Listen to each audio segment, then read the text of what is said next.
Thanks for tuning in to EDC Journeys for the look at the SPYDERCO Yojumbo. If you like the video, hit thumbs up and consider subscribing, please. What's going on, EDC people, and what is our journey this morning? Surprisingly, the Yojumbo. And I should have said bang when I did that, because this is one of the knives that Jared and Kara from NeevesKnives sent me to take a look at. They sent me a few. I'll take a look at them, put them up on the channel, send them back. This is the SPYDERCO Yojumbo. Not one that was on my radar, even though I guess I am a SPYDERCO fanboy, admittedly. I'm not sure what the definition of a fanboy is, but I like SPYDERCO, and I typically like every SPYDERCO knife I've used. This is one that I didn't think I would care for too much. I know that it has an emphasis on self-defense because it was designed by, Michael Janich? I'm not sure how to pronounce the name exactly, but I believe he has some serious credentials in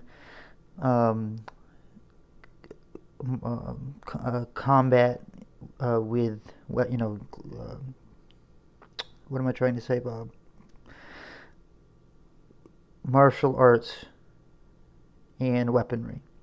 He has the credentials in the specialty to design a knife for those reasons. And he teamed up with SPYDERCO and designed some knives. This one is, I believe, the largest, the Yojumbo. It's got, where's my handy dandy ruler? I believe, if I recall, I'm wrong. Yes, a 4-inch blade and a 5.5-inch handle, just shy of 5.5-inch, which means it's just shy of 9.5 inches. It's got a flat grind up here with a hollow grind about halfway down the blade. It's clearly got a straight cutting edge. It's kind of a Wharncliffe, I guess. I guess there's no I guess about it. It's a Wharncliffe. It's an interesting knife. It really is. I'm not going to show it to you as a knife for self-defense. I have no credentials to teach or flip a knife around or show you any tricks or maneuvers or whatever. But the only thing I will show you before I get started more is I was looking at this handle and I'm like, that's got to be so weird. And first of all, in some ways it is. Like when I grip up here, my pinky hits this bump. But I can tuck it in more, and it's more comfortable then. It's a big knife to keep on this camera, by the way, so bear with me.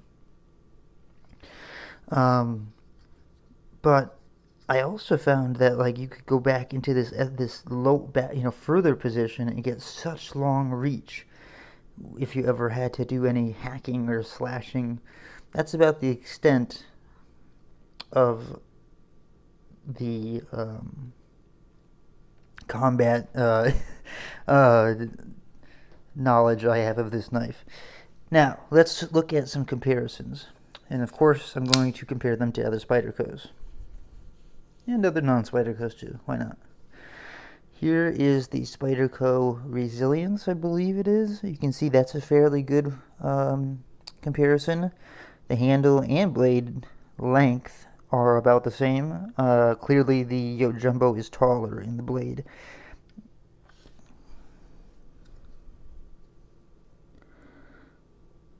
You can see that the pocket clip design is slightly different, where the Yojumbo's clip comes up a little higher, but it's still that SPYDERCO spoon handle, or spoon clip.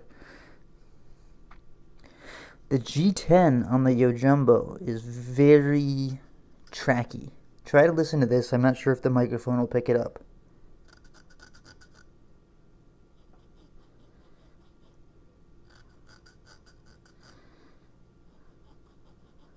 Okay. Here's the shaman. Sorry, I'm hitting the tripod, but it's really tight quarters here.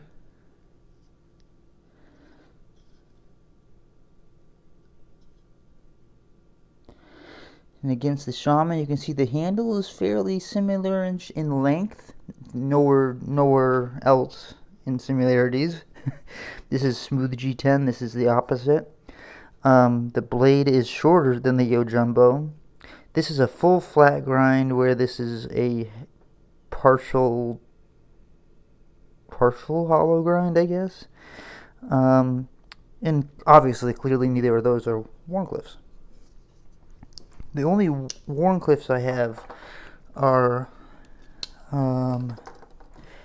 typically traditional knives, like, for example, the micarta work knife. And it just doesn't compare. So we're not even going to compare it. But for size reference, for people who are trying to get an idea as to how big this knife really is, here is a pair of 3. I'll try to line it up pivot to pivot. So if you've ever handled or seen or have a pair of 3, you can kind of get a gauge as to how big this knife is compared to that. And yes, the camera and camera angles are deceiving. If I move, whichever one is in front looks bigger. So, okay. That's enough comparisons. I did the lengths. Let's get the weight.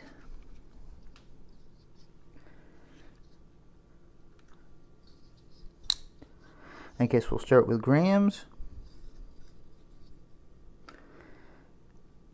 150 grams, 5.3 ounces. So it's there. It's definitely not light, but it's also big. It's spread out that way. So it doesn't... It's a big knife in hand, and then clearly, because I can barely get it on the screen. But it's not so big that it feels... the weight to size feels right, I guess is what I'm trying to say. The blade shape. You know, I was so unsure of it, and I probably would not have purchased this knife because of my, you know, just because it wasn't, I don't know, it wasn't on my radar. But now, having handled it, I can see so many more uses for this blade. And when I say the shape, I'm referring to the top of it at this time, where you can creep up and do such fine detail work, or there's so many different positions you can put this knife in because of the handle and because of the top of the blade. So I don't know if that is a coincidence and coincides with what was needed for self-defense, or if it was thought out that way, you know. But this is, even though it's such a huge thing and it's called the Yojumbo, I can get right up to that tip and do fine detail work if I want to. It's also, obviously, as a Wharncliffe, an amazing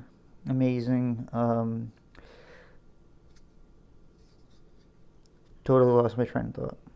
It's gone. Utility cutter. You know, using that tip is obviously going to be its specialty. Although I will say I was surprised by the behind the edge thickness, and no, I don't have a measurement. I'm not good at measuring the behind the edge thickness, but I can feel it, and I can tell you that I was surprised based on the fact that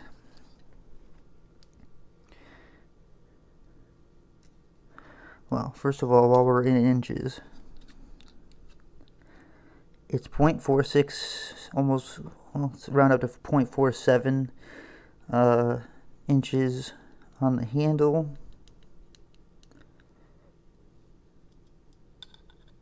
The stock at the top is 3.75. Should be about the same on the choil. Yep.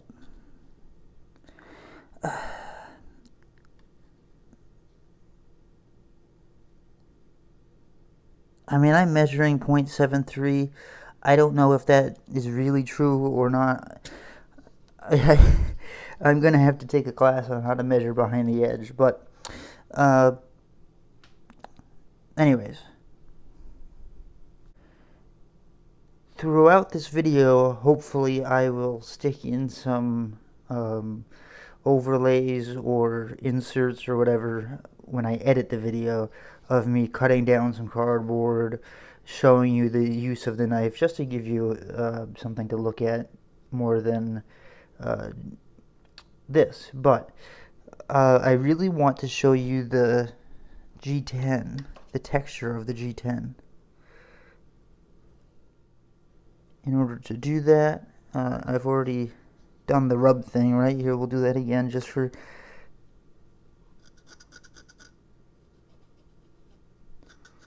I mean, it's literally like filing my fingernail, like an emery board. So it's clearly got grip, and I know it's been used because I've seen Jared using it, and I've seen him doing all his flipping around and everything. He's very good at that. What can I tell you? It's a compression lock. It, like the Shaman, you have to time it right. You don't want to get hit by that little nubbins that comes back on the compression lock. I don't like that. Obviously, it would be preferable if it didn't do that, but I do understand why, from a design point of view, it had to swing around and it had to go somewhere, you know, and so it doesn't hurt. Once you get used to it, you just know either how to time it to get out of there or how to adjust your finger. It just, I don't know, it's something to take note of. Take a close look at the satin blade. If I can get it to focus, there we go. There's the signature by Michael Janich. He's the one with the self-defense credentials who designed this with SPYDERCO. And can you see like the peaks and valleys of that G10? It's not that it's bad or I don't know how to explain it. It's just not the SPYDERCO feeling that I know. But I can appreciate it in this knife because I have found that I do move this knife around a lot. Like, I'll be cutting down cardboard like this. And again, I apologize, I'm trying to keep it on camera, but we're talking about 10 inches and I'm on in front of a tripod with an iPhone here. You know, you can go from like power, you know, pushing through cardboard to X-Acto cuts to real precise precision, you know, whittling or something. You can shave things off, whatever. There's so many different positions that are useful for this knife. It's interesting. I'm very surprised by that. And the only thing I can tell you about self-defense is I would put my hands back here where it's comfortable. It's got this really comfortable spot in the far back, and I would slash somebody. That's what I would do. That's the extent of my martial arts expertise with this knife. Let's see here. We have T8s all the way around. I believe it's T8s, or is it T10? Let me double check that. Yes, T10 on the pivot, T8s around the rest, and T6 under the clip, I'm sure. Let's see here.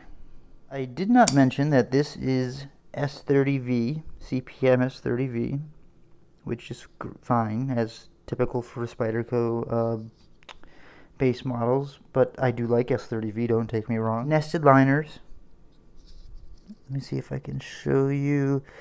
They are weight relieved, but I'm trying to see if I can get an angle that I can show you, but not as much as you would think. And I have a feeling that's for sturdiness. See, okay, you can see kind of, let me get my little thing here. You can see kind of in here where there's some skeletonization, but I think that they didn't go overboard on the skeletonization because of the whole defense thing.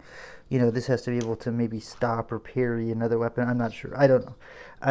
I don't want to keep talking about the martial arts part because I'm not sure about that stuff. And I don't want someone to get hurt trying to do something that I said. Yeah, the handle has that aggressive G10, which turns out I like. The ergos, again, let me talk to you about this. You either, if okay, it's a polarizing knife, obviously. You you either love it, hate it, or you're just not sure. That's where I was. I was like, I don't know if I would like that. Now that I've held it, I do like it.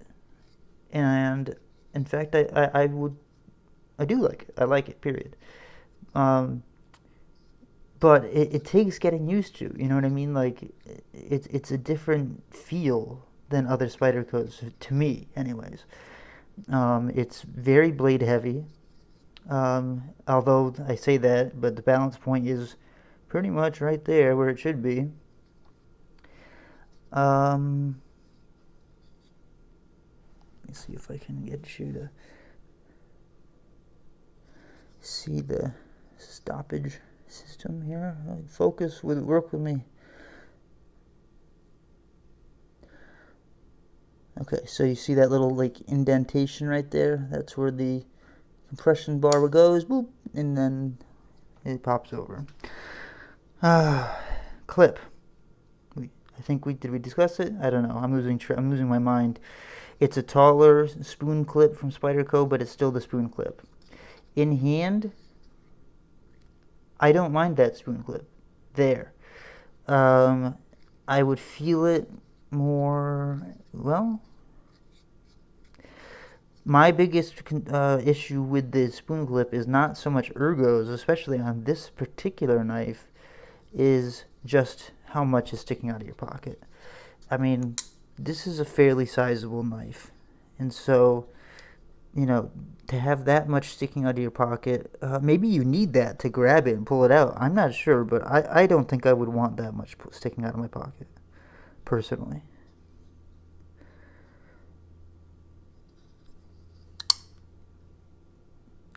Golden, Colorado, USA Earth, which we all love the Earth.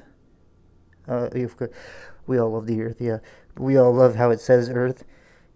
Let's see. You can see it's got the. Trying to take a look at that bevel. You know, it's a typical Spyderco. No sharpening choil, but you know, on the flip side of that, think of it like this: if you can learn to sharpen with no sharpening choil, you gain the downside of a sharpening choil is the inevitability. Yes, words are hard. Inevitability of you snagging. You know, you're cutting through cardboard and you snag something, and then it just messes things up. So on a Spyderco without the sharpening choil, so long as you can sharpen it and keep it nice and even, you have no problem and you won't snag up. The plunge is nice. You could add a sharpening choil fairly easily to this if you wanted to, though. I don't know. Let me know down below. Would you put a sharpening choil on this as you look at it? You know, I mean, you can clearly see. Well, you can't clearly right now because my phone's not working with me. But you can see how it ends right here, kind of abruptly. The plunge ends here. And it's got this kind of like unsharpened little spot there.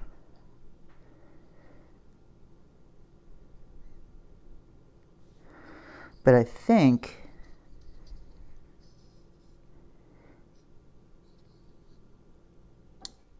yeah, see?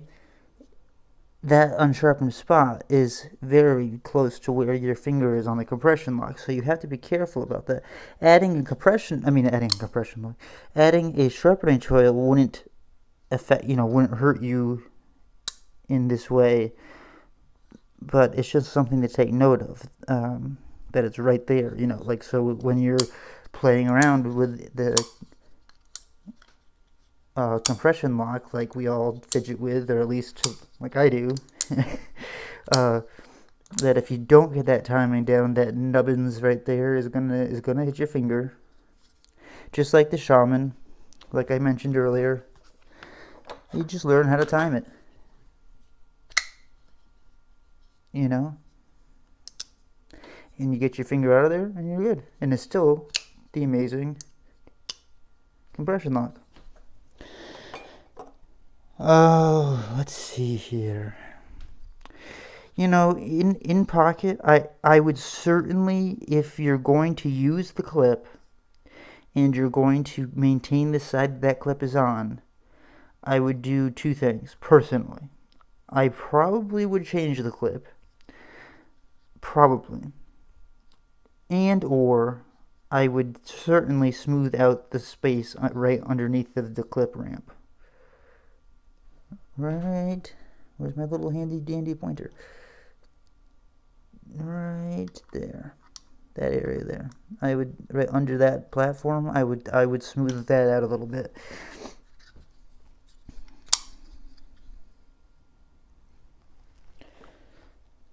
Oh, here's another Warncliffe.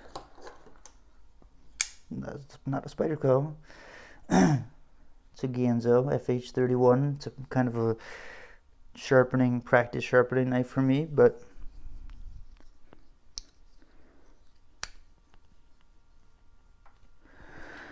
what do you guys think of this knife?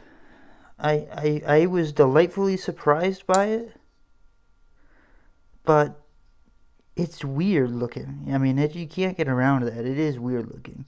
It's a strange thing to have in your pocket. I mean, it's not that bad, really, because when you put it in, this is against the seam of your pants. This is what's touching anything in your pocket or what your hand would touch. So it's not like weird in that sense. It's just weird in shape. It's not your average, you know, what is the word I'm looking for? Your average shape, your average mold, I guess. And again, I was so interested in the blade because, you know, I knew I was either going to love it or hate it. And you know what? I'm more towards the love camp because, again, I keep saying the same thing. I don't know why I put these blades out here to be decorative, I guess.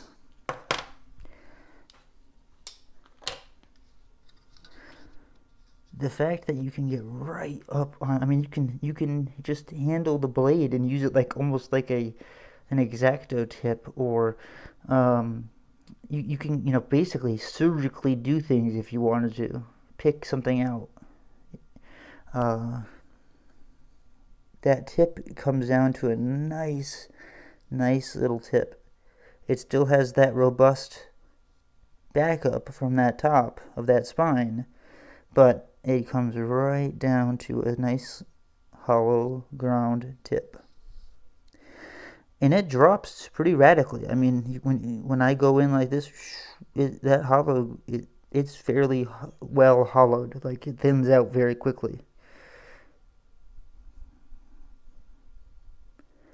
I know it's very difficult to, you know, kind of see that over YouTube, but I'm trying, guys.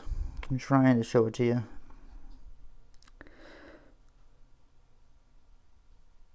So, I'm delightfully surprised by it.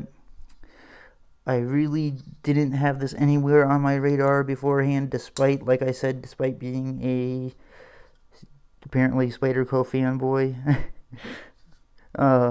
I do like Spyderco. Most Spyderco knives I like. They do their steels well, and I trust them. I trust that they do their heat treats well and right. I trust the designers that they work with. And that's not to say that I don't trust other companies, but I'm just trying to say, you know, there's a reason why I have so many Spydercos. And it's because they just make damn good knives. They might be ugly, in a sense, but they make good knives. And while I'm still not sure on how I feel about the bumps here, I'm sure that in the design of it, it was for a reason. Because it's just not ergonomically the best fit for me in my hand size. It's just kind of weird. You know, when you're in the standard kind of, what is it, saber hold position or whatever that's called. I kind of feel like I had to have my pinky way back here, put this finger here, then I'm hitting it on this one. I'm not flipping anyone off. Please don't Shut my channel down, YouTube. If I go further up, I could put both fingers in this one, but then I'm like, well, maybe that's how it's supposed to be. Maybe you're supposed to be real tight up on it like that. I don't know. I haven't, the jury's out still on the ergos, honestly, on the handle. And again, I'm hoping that during this video I'm overlaying pictures that I've taken, just some simple photography around my yard and stuff around the house, and maybe even some videos of me breaking down some recycling and stuff, because that would help aid my mission here of showing you guys the Yojumbo from SPYDERCO. So do I like it? Yes, I do. I do. The shape of this blade top, which looks so strange, has so much utility. So much utility. This is comfortable. Oops. This is comfortable. I mean, for God's sake, how many different positions can you hold a knife? I think that maybe this might be the champion of most positions. You can go back here and do like some kookery type stuff. As I said in the beginning of the video, I move this knife around a lot in my hands as I'm breaking down cardboard and then doing fine cuts and then doing this and then creeping up on it and slicing and then pushing, this and that, or whatever I'm doing. And then, but in that G10 aids in that process, because I'm able to maneuver the knife in all kinds of positions easily with assurance that my grip is solid on it, and that's what's important, as opposed to, say, the Shaman, which I love, but the G10 is smooth, which for the Shaman I love also, but it's just a different thing. I'm not moving the Shaman around a lot in my hand. I mean, I am, but not nearly as much as the Yojumbo. I have found that there are multiple positions that work well with the Yojumbo that I would not use on other knives, such as this drop point or leaf shape. Okay, ladies and gentlemen, I am outside. I apologize if the wind affects the sound. I only have a little bit of cardboard, surprisingly, because I already broke down so much doing other reviews that I haven't shown yet, and some that I have. So I'll take this piece, which is standard cardboard, and just show you. It does push cut just fine. And here's what I was talking about. Let me turn the camera angle down. Yes, that's my nice recycling trash that you see. But when you creep right up on this, you can do some like real precision. I'm afraid I'm going to cut myself because I don't have anything under this. Hang on just a second. Oh, I'm not digging through so well on this for the example. There. See? That has tape.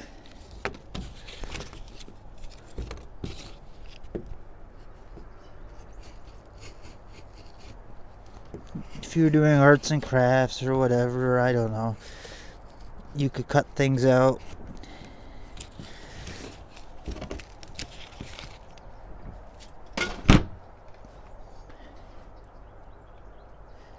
Pretty cool.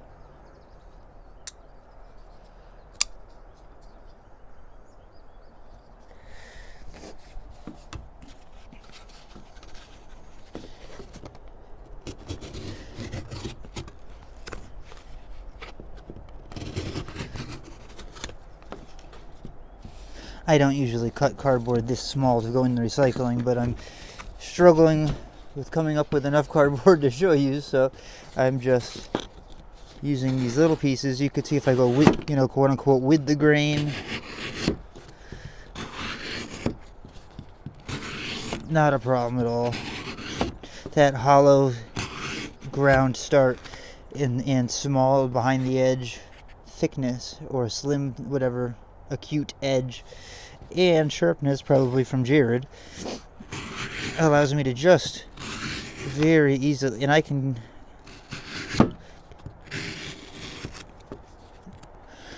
creep up a little further if I want more pressure.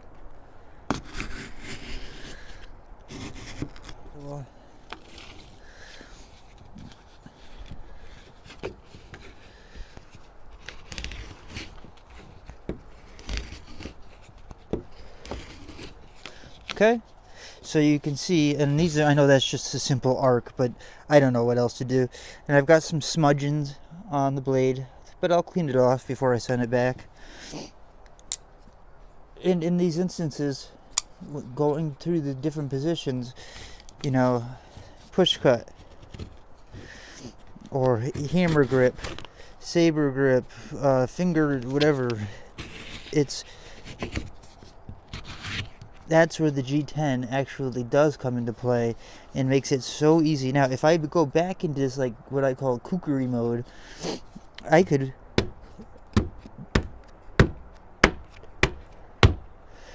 That blade weight gives it so much power that, you know, you can see, if you had to hack through something, you could. Or someone. Violence is not the option, people. Only in self-defense and when required. I do not promote fighting.